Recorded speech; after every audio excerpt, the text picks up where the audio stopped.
ស្រឡាញ់ក្រមុំខ្មែរខ្ញុំស្រឡាញ់ក្រមុំខ្មែរខ្ញុំស្រឡាញ់ក្រមុំខ្មែរខ្ញុំស្រឡាញ់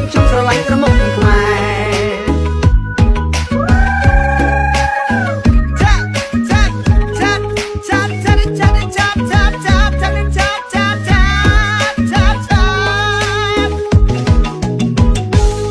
គ្រាន់តែឃើញអូនរំបែបខ្មែរចិត្តបងលងស្នេហ៍វាមិនដឹងពេលណា